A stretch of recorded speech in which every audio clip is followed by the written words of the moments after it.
Assalamualaikum warahmatullahi wabarakatuh. Sebelum kita memulai pelajaran kita hari ini, alangkah baiknya kita untuk berdoa. Berdoa mulai. Bismillahirrahmanirrahim. Rabbi tu billahi rabba wa bil islami dina wa bil muhammadin nabiyya wa rasulah. Rabbi zidni ilma warzuqni fahma bi rahmatika ya arhamar rahimin. Amin. Sebelumnya, Bapak mengingatkan kepada kalian ya untuk mengabsen di aplikasi bajakahnya masing-masing. Bapak harap semoga kalian sehat selalu. Dan jangan lupa ya untuk selalu menjaga protokol kesehatan ketika bepergian keluar rumah, yaitu dengan 3M. Yang pertama yaitu mencuci tangan, yang kedua menjaga jarak, dan yang ketiga menggunakan masker. Nah, sebelum memulai materi kita hari ini, alangkah baiknya kalian untuk mempersiapkan peralatan belajar kalian. Dan Bapak harap kalian menyimak video pembelajaran tentang materi hari ini. Baik peserta didik sekalian, di sini Bapak akan melanjutkan pembelajaran kita yang kemarin, yaitu tentang khutbah, tablik, dan dakwah. Tujuan pembelajaran kita hari ini yaitu Bapak harap kalian pertama mampu menjelaskan pengertian khutbah, tablik, dan dakwah. Yang kedua, mampu menjelaskan dalil yang menerangkan tentang khutbah, tablik, dan dakwah. Dakwah. Dakwah menurut bahasa berasal dari bahasa Arab, yaitu kata da'a, yang mempunyai arti memanggil, menyeru, dan mengajak. Orang yang melakukan pekerjaan dakwah disebut da'i untuk laki-laki dan da'iyah untuk perempuan. Menurut istilah, pengertian dakwah Islamiyah adalah mengajak orang lain untuk meyakini kebenaran ajaran Islam dan menjalankan syariatnya. Keberhasilan dakwah sangat ditentukan oleh amal dan akhlakul karimah yang dipantulkan dari setiap dai dan daiyah. Jadi peserta didik, kata dakwah mempunyai arti yaitu menyeru, memanggil, dan mengajak. Orang yang melakukan pekerjaan dakwah disebut dengan da'i. Jadi kalau sekarang jangan salah lagi ya dalam penyebutan da'i untuk laki-laki dan da'iyah untuk perempuan.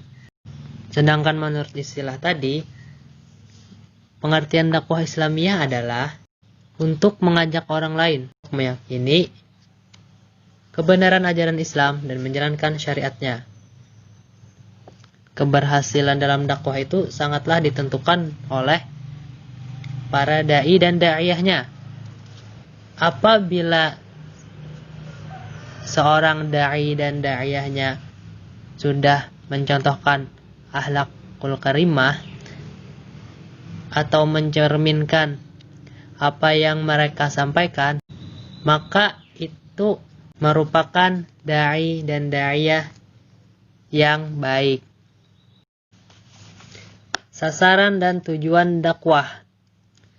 Sejak zaman Rasul terdahulu sampai Rasulullah Muhammad SAW, para penerusnya sampai akhir zaman nanti, dakwah Islamiyah mempunyai sasaran mengubah perilaku manusia dari yang tidak baik menjadi baik, dari yang baik menjadi terbaik. Selain itu, sasaran lainnya adalah mengubah dan meluruskan perilaku yang menyimpang dari ajaran Allah dan kembali ke jalannya, sehingga derajat, harkat, dan martabat manusia yang telah jatuh dapat terangkat kembali. Nah, ternyata peserta didik sekalian, da'i dan da'iyah itu sudah ada sejak zaman Rasul terdahulu dan bahkan sampai zaman Rasulullah Shallallahu Alaihi Wasallam dan diteruskan lagi sampai zaman sekarang yang puncaknya hingga akhir zaman nanti. Nah, sasaran dai dan da'iyah yaitu untuk mengubah perilaku manusia yang tidak baik menjadi baik. Nah, jadi sasarannya tidak harus untuk orang yang baik saja untuk menyampaikan pesan dari dai dan da'iyah. Namun, untuk orang yang tidak baik sekalipun, itu adalah target mereka. Agar orang-orang yang memiliki perilaku buruk bisa kembali lagi ke jalan yang benar. Apabila ada seseorang yang sudah baik, awalnya baik, maka para dai dan da'iyah akan membuat mereka jauh lebih baik lagi.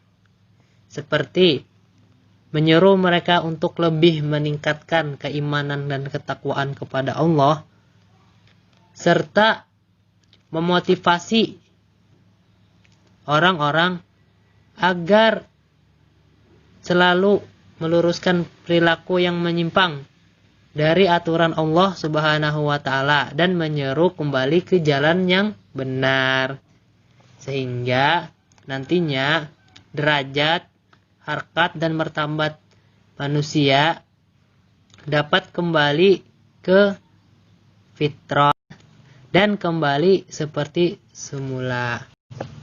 Tujuan dakwah Islamiyah sebagaimana yang dijelaskan dalam Quran surah An-Nur ayat 55, yaitu mengajak segenap manusia untuk senantiasa menerapkan hal-hal sebagai berikut.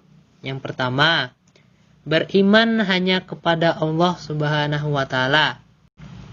Maksud beriman kepada Allah Subhanahu wa Ta'ala di sini yaitu untuk senantiasa menyembah Allah Subhanahu wa Ta'ala dan tidak berperilaku syirik dan selalu berpegang teguh kepada ketauhidan. Yang kedua, menyembah hanya kepada Allah. Dalilnya terdapat pada Quran surah Al-Ikhlas.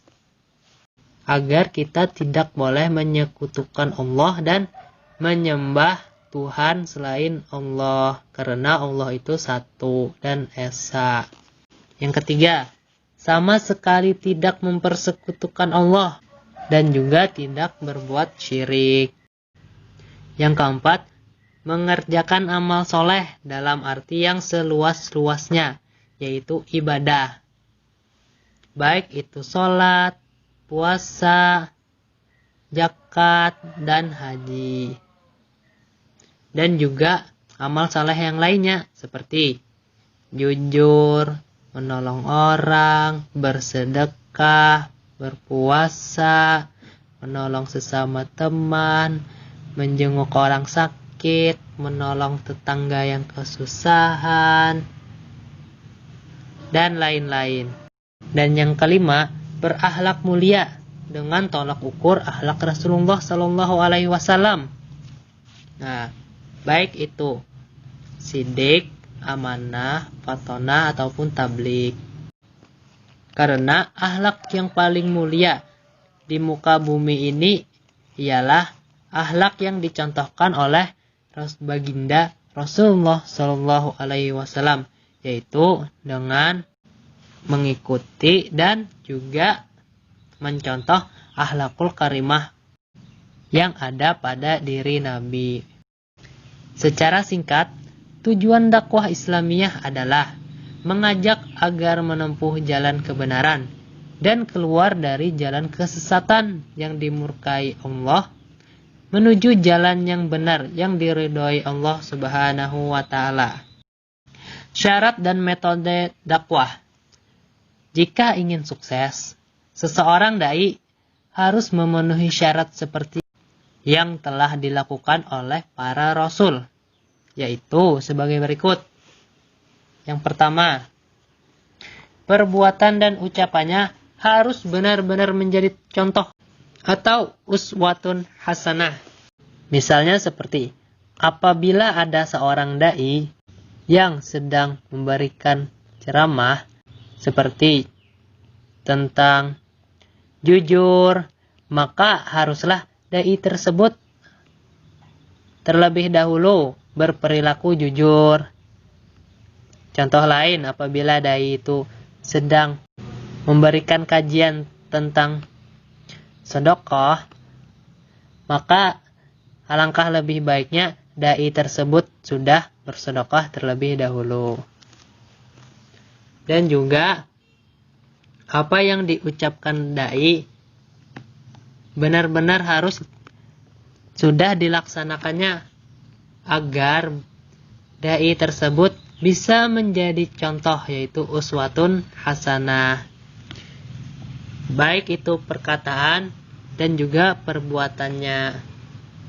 Yang kedua, memahami objek dakwahnya sehingga tidak akan terjadi salah sasaran.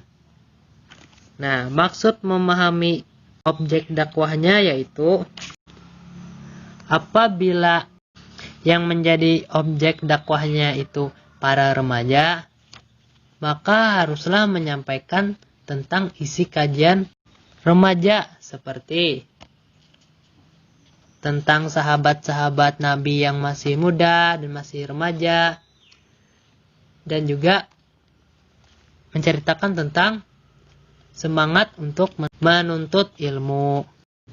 Sedangkan kalau objeknya untuk orang tua, maka kajiannya juga harus yang berkaitan tentang orang tua, seperti mengajarkan tentang keutamaan sholat, keutamaan berpuasa, agar orang yang lebih tua tersebut atau orang-orang tua tersebut makin kuat beribadah kepada Allah Subhanahu wa Ta'ala. Yang ketiga, mempunyai keberanian dalam menyampaikan dakwahnya. Yang benar dikatakan benar, yang salah dikatakan salah, serta berani menghadapi resiko dari dakwahnya. Nah, serta didik sekalian, menjadi dai dan da'iyah itu sebenarnya susah dan sulit karena mereka itu harus menyampaikan sesuatu yang benar. Apabila di dalam ceramahnya itu ada yang tidak benar, maka mereka harus berani mengambil resiko dari dakwahnya. Dan juga para dai dan da'iyah selalu mengatakan yang benar harus dikatakan benar dan yang salah harus dikatakan salah. Oleh karena itu, apabila ada dai dan da'iyah yang khilaf atau lupa, maka dia haruslah memohon ampun dan meminta maaf agar dia bisa meluruskannya kembali tentang hal-hal yang masih belum mereka pahami dan juga kekeliruan mereka sendiri. Yang keempat, mempunyai ketabahan dan kesabaran dalam menghadapi segala rintangan yang mungkin timbul dari dakwahnya. Nah, kita sebagai para dai dan da'iyah harus memiliki tekad yang kuat, yaitu harus tabah dan sabar dalam menghadapi cobaan dan rintangan. Karena tugas seorang dai itu berat, yaitu untuk mengajak seseorang kembali ke jalan yang benar. Mungkin sebagian orang ada yang tidak bisa menerima dakwahnya karena dakwahnya itu bisa bertentangan dengan adat istiadat mereka atau juga bertentangan dengan kemauan mereka. Oleh karena itu, para dai dan da'iyah haruslah memiliki ketabahan dan kesabaran yang kuat. Dan niatnya harus lurus untuk mencari ridho Allah Subhanahu wa Ta'ala. Seberat apapun rintangannya, apabila para dai dan da'iyah bisa menjalaninya dengan sabar, maka mereka akan mendapat pahala yang besar. Dan Allah Subhanahu wa Ta'ala pun pasti juga akan menolong mereka di saat mereka sedang kesusahan. Yang kelima, menyadari bahwa segala tugasnya hanyalah menyampaikan. Mengenai hasilnya diserahkan sepenuhnya kepada Allah. Jadi peserta didik sekalian, tugas para dai adalah hanya menyampaikan kebenaran. Apabila yang disampaikan para dai dan daiyah tidak diterima dan orang yang didakwahinya masih belum mendapat hidayah, oleh karena itu para dai dan daiyah akan menyerahkan sepenuhnya kembali kepada Allah Subhanahu wa Ta'ala, karena yang bisa memberi hidayah bukan para dai dan daiyah, tapi hanya Allah Subhanahu wa Ta'ala. Adapun metode dakwah yang harus dilaksanakan oleh juru dakwah mengacu kepada firman Allah Subhanahu wa Ta'ala, yaitu pada Quran surah An-Nahl ayat 125. Melalui ayat tersebut dijelaskan metode dakwah yang harus dilaksanakan, yaitu yang pertama, berdakwah harus di jalan Allah Subhanahu wa Ta'ala, bukan harus kepentingan siapapun, tetapi semata-mata hanya mencari dan melaksanakan perintah Allah.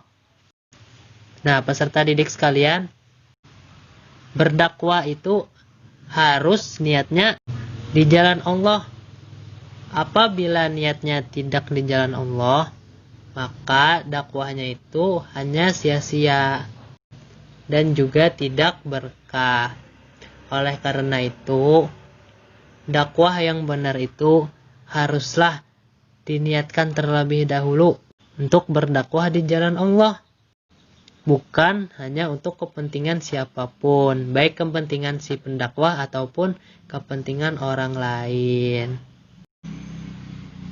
Karena tugas seorang pendakwah hanyalah semata-mata hanya mencari ridho Allah dan juga melaksanakan perintah Allah.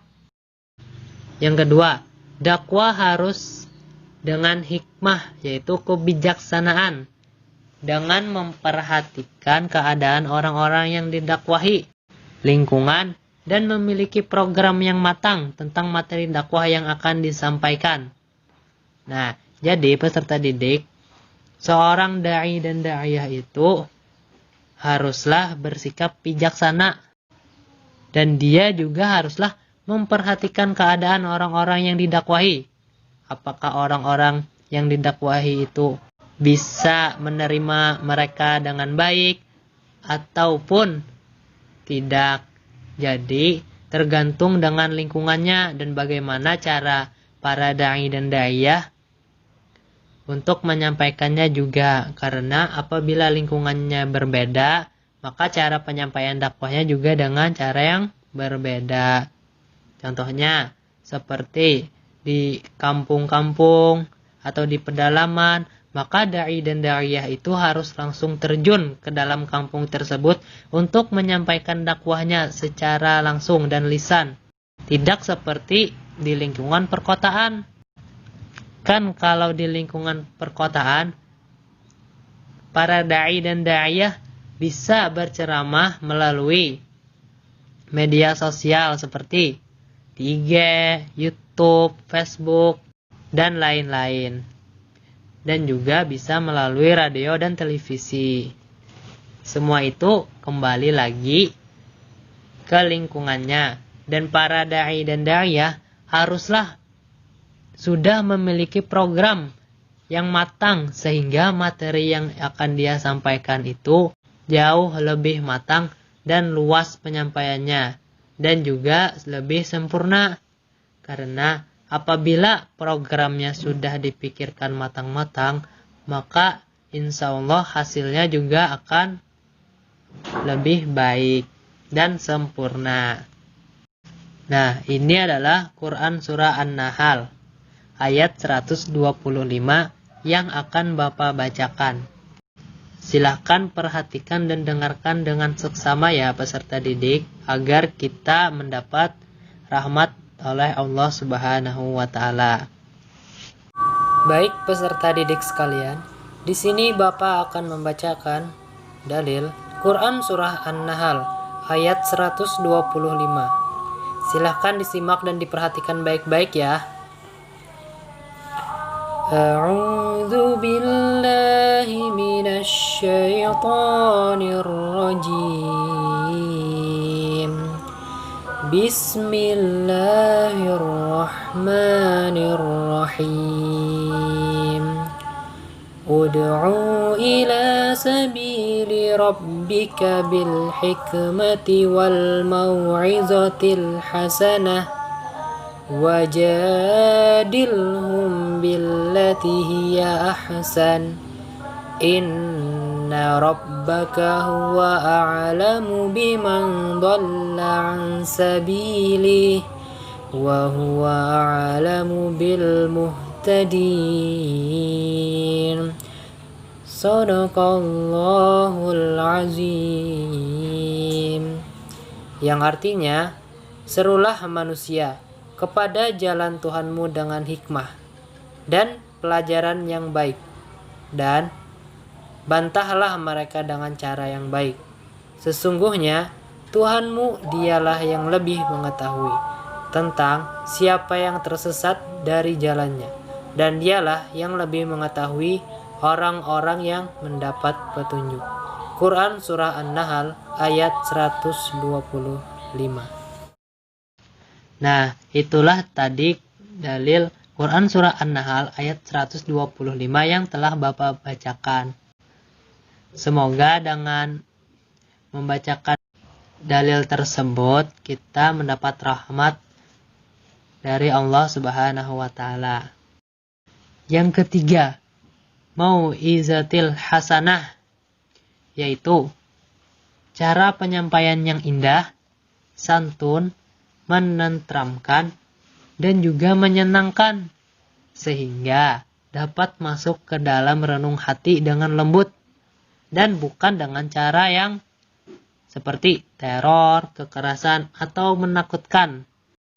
Nah, jadi peserta didik sekalian, dalam penyampaian dakwah haruslah bersifat mau'izatil hasanah, yaitu dalam hal penyampaiannya harus juga dengan indah, baik perkataan maupun pakaian dan juga perbuatannya, dan juga harus sopan santun dalam penyampaiannya agar orang lain tertarik dan nyaman oleh dakwah yang akan kita sampaikan. Nah, dalam penyampaian dakwah selanjutnya haruslah tentram dan menenteramkan agar dapat membuat hati orang lain menjadi tenang apabila kita sedang berdakwah, dan juga menyenangkan. Nah, di dalam berdakwah juga harus membuat para jamaah tidak bosan, yaitu dengan cara seperti mengajak para jamaah bercanda dan lain-lain, sehingga dapat masuk ke dalam relung hati dengan lembut. Nah, bukan dengan cara kekerasan seperti teror, kekerasan, atau menakut-nakutkan, karena hal-hal tersebut bukanlah syarat dan metode dakwah. Apabila ada dai dan daiyah yang berdakwah melalui cara-cara yang tidak baik tersebut, maka sebaiknya kita harus menghindarinya. Yang keempat, berdakwah melalui mujadalah, yaitu dakwah bisa melalui dialog, diskusi, bahkan berdebat. Akan tetapi debat yang disebutkan di sini ialah berdebat dengan cara yang baik. Tetapi semuanya harus dilakukan dengan cara-cara yang beradab, dan beretika. Diskusi yang baik dan tidak melakukan debat kusir atau mau menang sendiri. Jadi, apabila ada para jamaah yang tidak paham, maka para dai dan daiyah berdakwahnya melalui mujadalah, seperti melakukan dialog, berdiskusi tentang yang telah dibahas tadi, ataupun melalui debat. Akan tetapi cara-cara tersebut haruslah sesuai dengan etika, harus sopan santun, dan cara-cara yang beradab. Sehingga diskusi tersebut akan berjalan dengan baik dan juga tidak menyinggung perasaan si da'i dan da'iyah ataupun orang yang mengajaknya berdiskusi. Sehingga nantinya akan menemukan titik terang, yaitu mendapatkan hasil yang bagus dan juga menemukan pemahaman yang dapat dipahami bersama. Media dakwah. Rasulullah Shallallahu Alaihi Wasallam mengawali dakwahnya dengan cara sembunyi-sembunyi dari rumah ke rumah, kemudian secara terang-terangan dan disampaikan secara langsung kepada sahabatnya. Media dakwah yang dipakai ketika itu masih sangat sederhana, yaitu dengan menggunakan media lisan dan juga media tulisan. Bahkan tulisan pun masih sangat terbatas. Dengan semakin majunya ilmu pengetahuan dan teknologi zaman sekarang ini, media dakwah semakin lengkap dan daya jangkaunya pun juga semakin meluas. Nah, dakwah pada masa sekarang dapat menggunakan melalui media elektronik seperti radio, televisi, dan internet. Nah, kalau di radio, mungkin kita juga sudah sering mendengarkan kajian-kajian Islam. Biasanya pada waktu pagi hari. Dan di televisi pun sudah banyak menyiarkan dakwah-dakwah dan ceramah. Bahkan untuk para dai muda sekalipun juga ada. Dan juga di internet.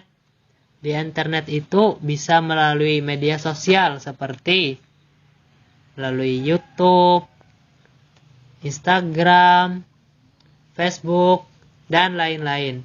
Yang tujuannya untuk berdakwah dan mendakwahi para jamaah yang ada di media sosial. Agar daya jangkaunya juga semakin luas. Semakin banyak orang yang mendengarkan dakwah, maka semakin banyak pula orang-orang yang menjadi lebih baik.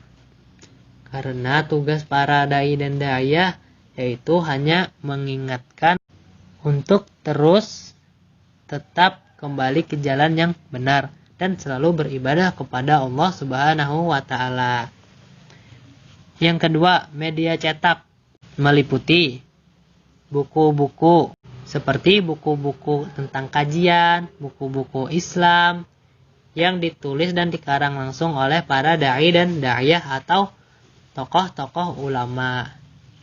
Surat kabar, baik berupa majalah, koran, brosur, dan lain sebagainya. Karena melalui media cetak terkadang hanya menyampaikan poin-poin pentingnya saja, seperti hanya menampilkan potongan ayat Al-Quran ataupun menyampaikan isi dari makna hadis. Karena dengan menyampaikan bagian isi, orang bisa menjadi tahu karena dakwah itu bisa menggunakan media massa apa saja, baik itu berupa media elektronik ataupun dengan menggunakan media cetak. Manajemen dakwah. Manajemen dakwah yang dilakukan Rasulullah Shallallahu Alaihi Wasallam dalam berdakwah dimulai dari diri sendiri melalui tutur kata yang sopan dan santun, damai, menenteramkan, dan sikap, perilaku, atau contoh yang terbaik, serta menghindari cara-cara kekerasan, ketakutan, dan paksaan. Saat berdakwah, Rasulullah Shallallahu Alaihi Wasallam menerapkan hal-hal sebagai berikut.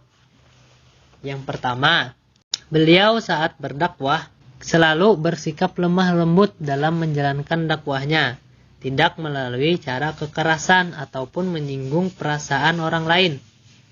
Contohnya, dalam penyampaiannya, Rasulullah senantiasa tersenyum dalam berdakwah dan juga ramah.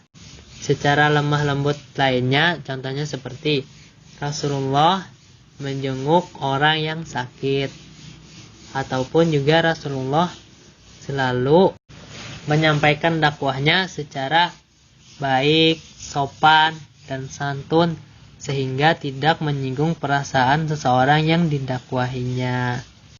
Yang kedua, bermusyawarah dalam segala urusan, termasuk urusan dakwah.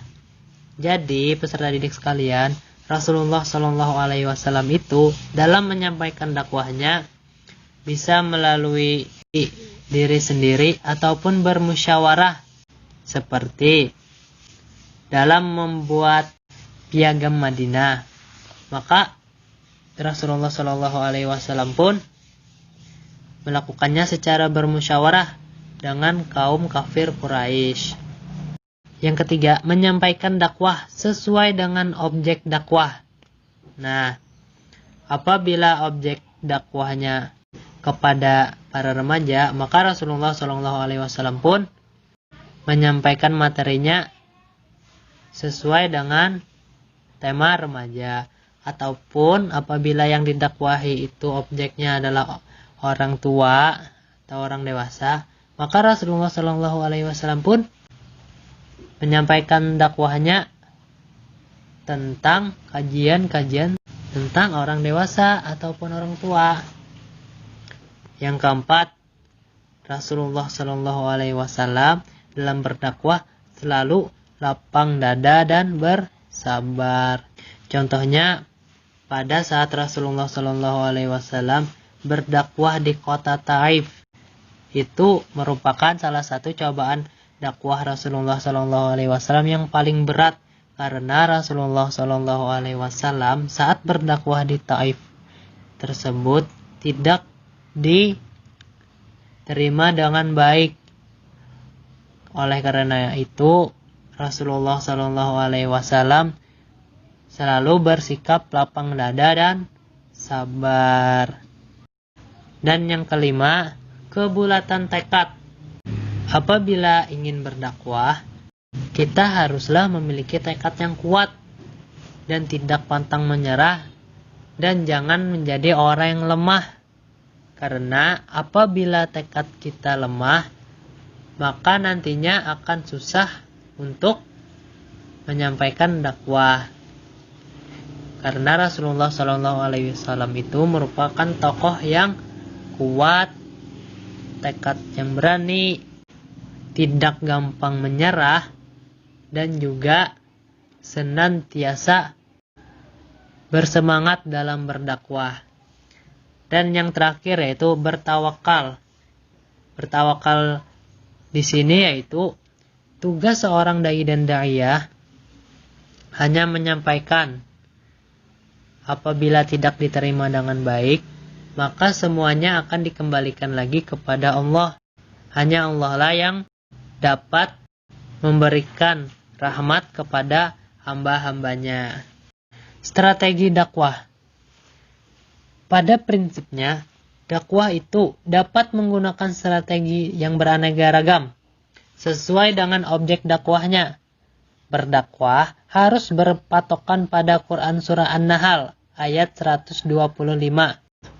Adapun dakwah secara formal menggunakan aturan-aturan sebagai berikut. Yang A. Pembukaan.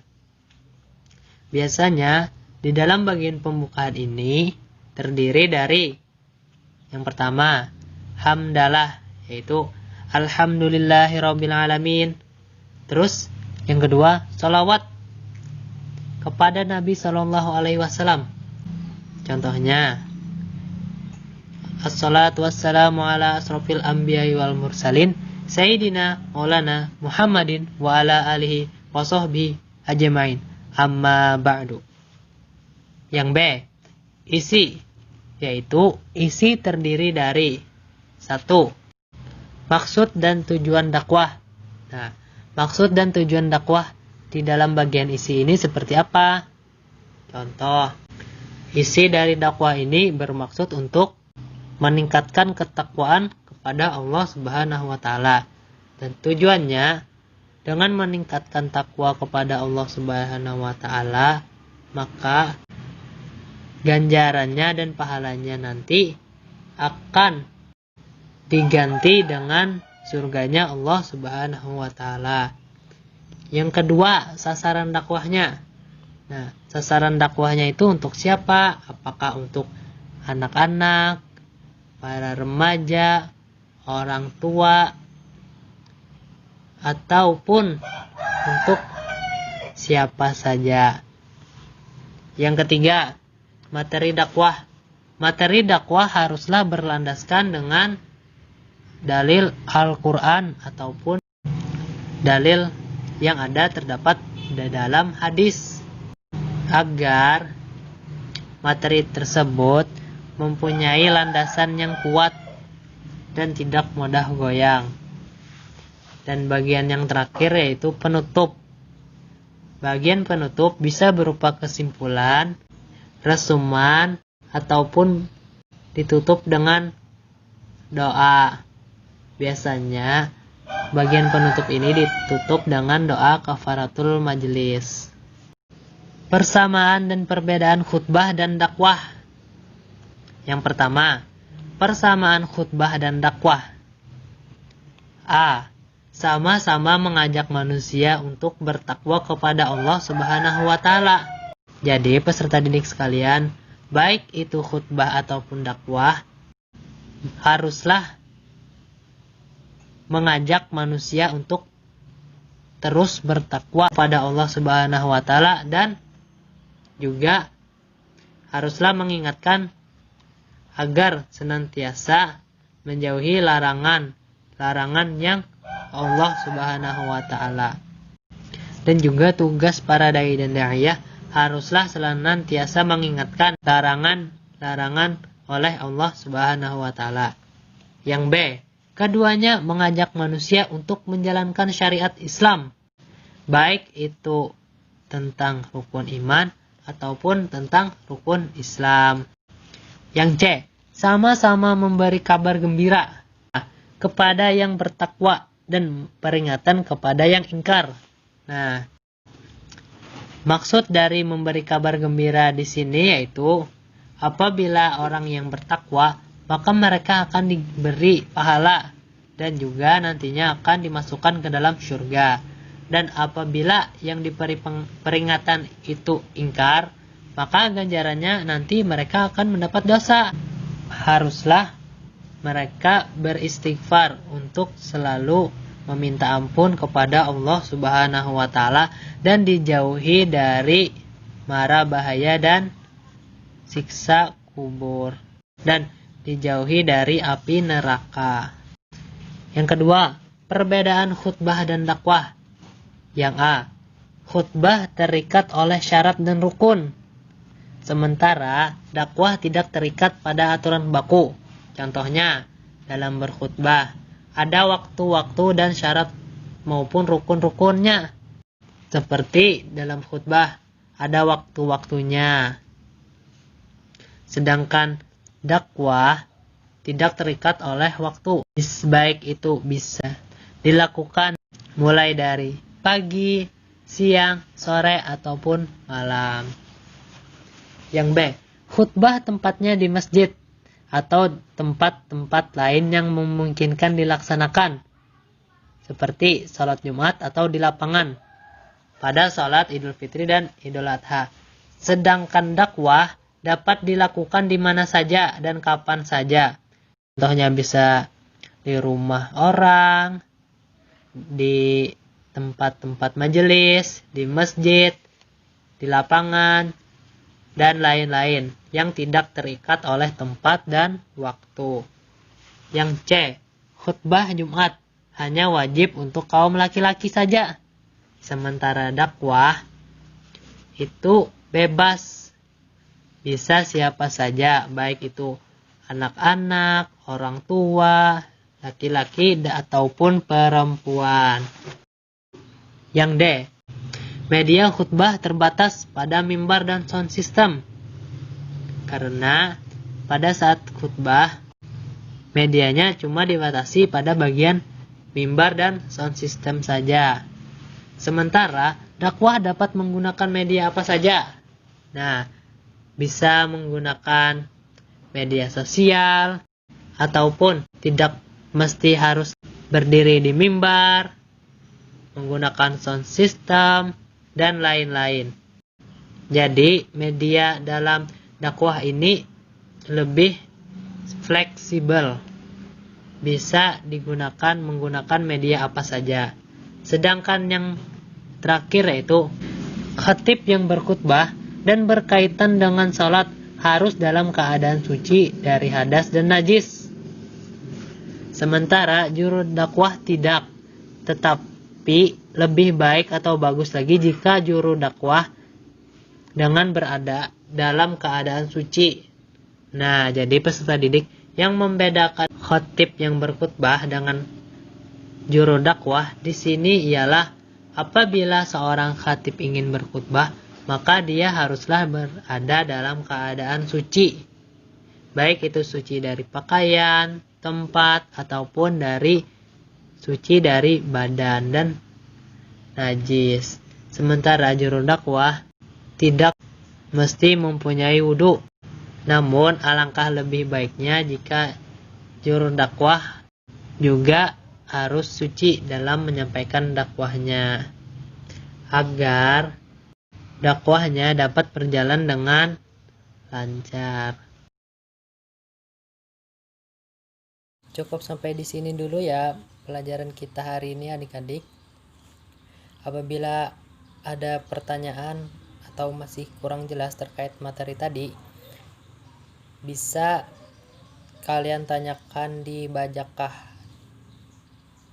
Dan juga kalian jangan lupa ya untuk mempelajari materi yang akan datang. Untuk mengakhiri pelajaran kita hari ini, alangkah baiknya kita berdoa agar ilmu yang kita dapat menjadi bermanfaat. Berdoa mulai. Bismillahirrahmanirrahim.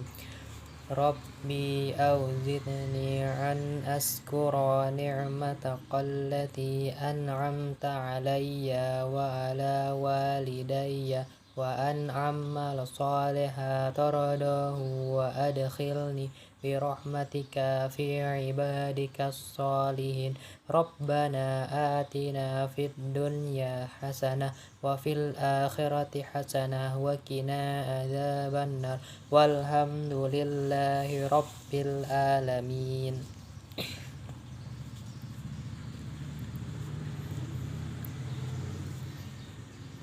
Terima kasih adik-adik atas pelajaran hari ini. Bapak mohon maaf apabila ada kesalahan, kesilapan, baik disengaja maupun tidak disengaja.